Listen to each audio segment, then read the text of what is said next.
Ngozi had always known she was unwanted in her Aunt Chika's house.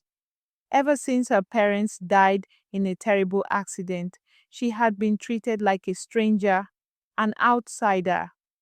Aunt Chika never missed a chance to remind her that she was just another mouth to feed. At first, she endured it, hoping that one day things would get better. But they never did.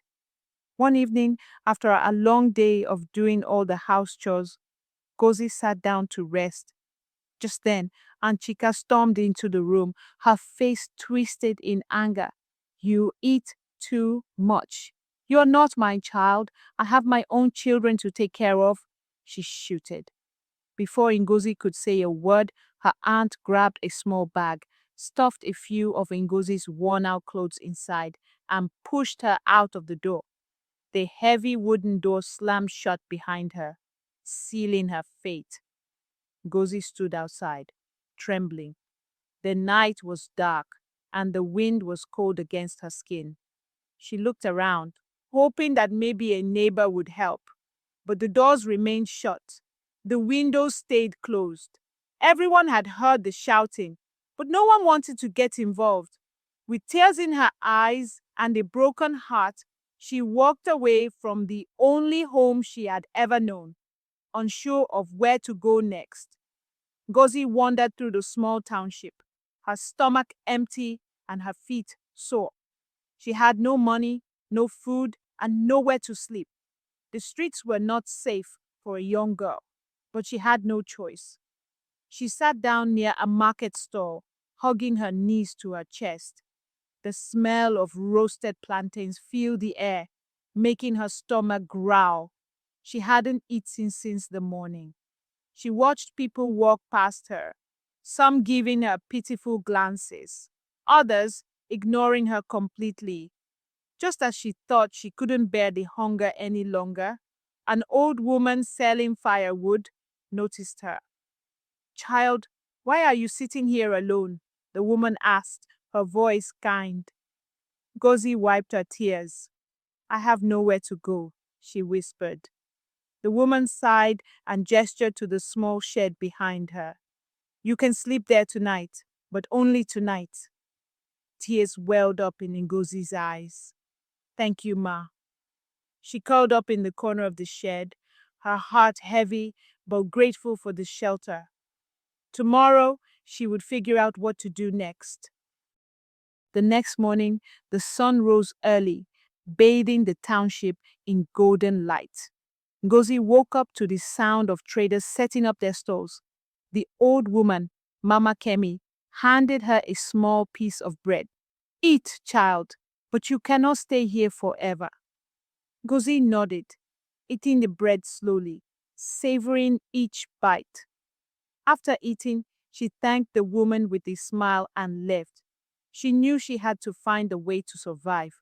She walked through the market, watching people haggle over prices. Then she saw a woman struggling to carry a basket full of vegetables. Without thinking, Ngozi rushed forward to help. Ah, thank you, my dear, the woman said. You are strong. I can work, Ngozi said eagerly. I can help you carry things anytime, any day.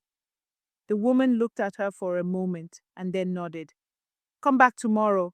I may have work for you. For the first time in days, Ngozi felt hope. She had found a chance to work, even if it was small. It was the first step toward something better. At night, Ngozi found a small open stall after the close of market. She hid behind one of the empty boxes, and there she slept till the following morning. When she woke up that morning, she quickly rushed to the spot she had found the woman to search for her. She finally found her and helped her carry a heavy basket filled with vegetables. And that was how the woman helped her with food and small tokens. Gradually, she started helping other women as well. Years passed, and Ngozi worked hard every day in the market. She swept stalls, carried goods, and ran errands for traders. The money she earned was little, but she saved every coin. By the time she turned 15, she had managed to rent a tiny room in the township. The roof leaked when it rained, and the walls were cracked, but it was hers. Ngozi had also started selling roasted groundnuts and fried plantains. The market women trusted her because she was honest and hardworking. Some even gave her goods on credit, knowing she would always pay back.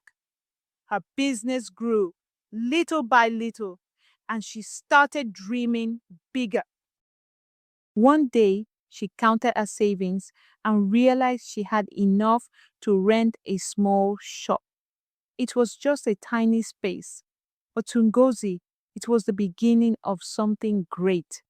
I will make this work, she whispered to herself, determination burning in her heart. As Ngozi's business grew, so did her challenges.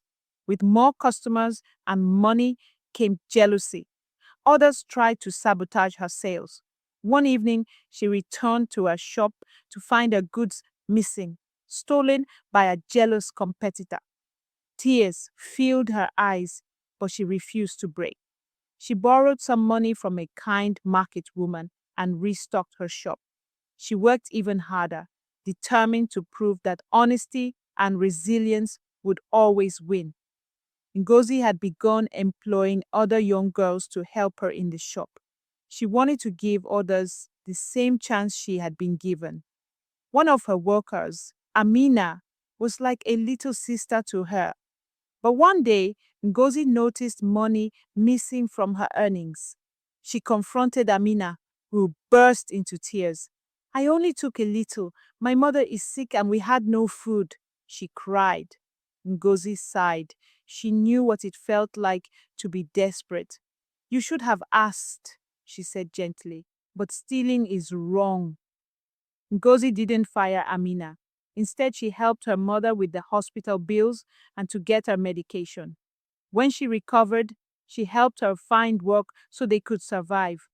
Ngozi's business grew beyond what she had imagined.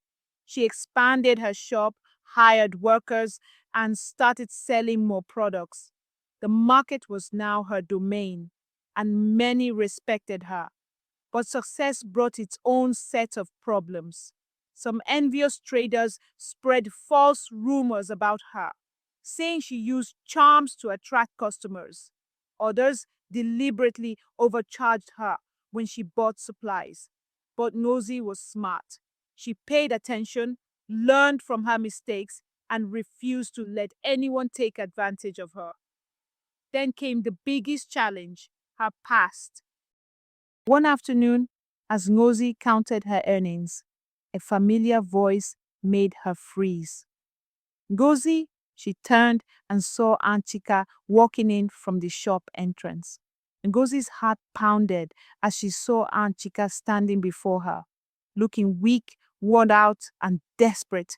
For years, she had imagined this moment, the woman who threw her away, now seeking help.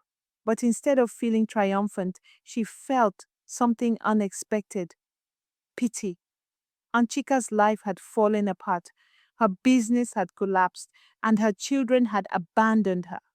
She had swallowed her pride to ask Ngozi for help. Ngozi stared at her for a long moment.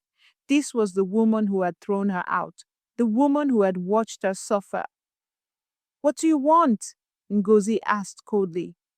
Chika's eyes filled with tears. I have nowhere else to go. Please, help me. Ngozi took a deep breath.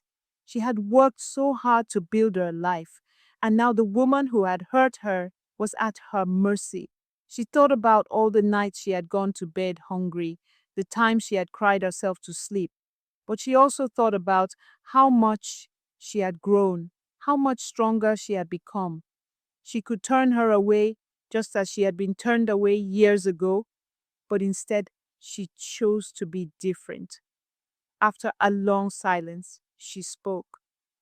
You will not suffer as I did, she said, but things will never be the same between us.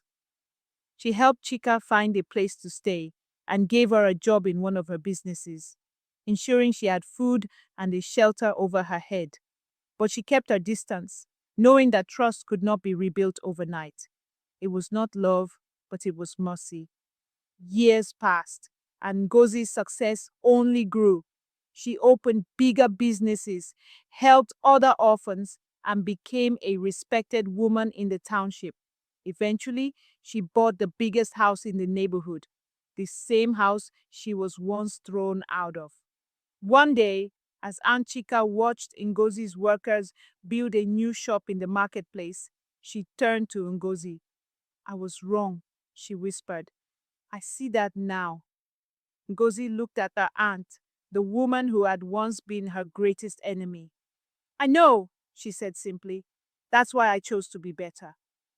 Aunt Chika learned to walk under her knees, humbling herself in a way she had never done before. As the days passed, people in the township began to talk. They had seen Ngozi rise from nothing, and now they watched as she chose mercy over revenge. Some called her foolish. Others admired his strength. But Ngozi knew one thing. She had won, not through bitterness, but through kindness. One day, Ngozi told Aunt Chika to come into the car, that they were going somewhere together.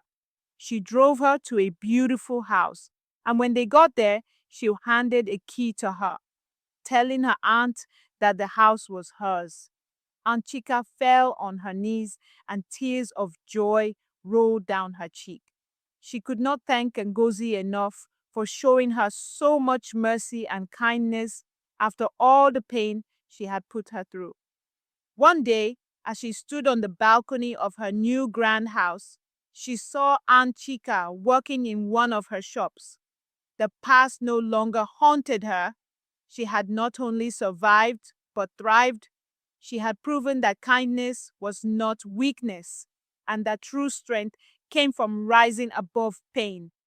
In the end, she had won, not through revenge, but through perseverance, resilience, and kindness. Moral of the story: your past does not define you, your choices do. No matter how much life pushes you down, you always have the power to rise again. If you love this story, make sure to subscribe and follow for more powerful tales of resilience and triumph.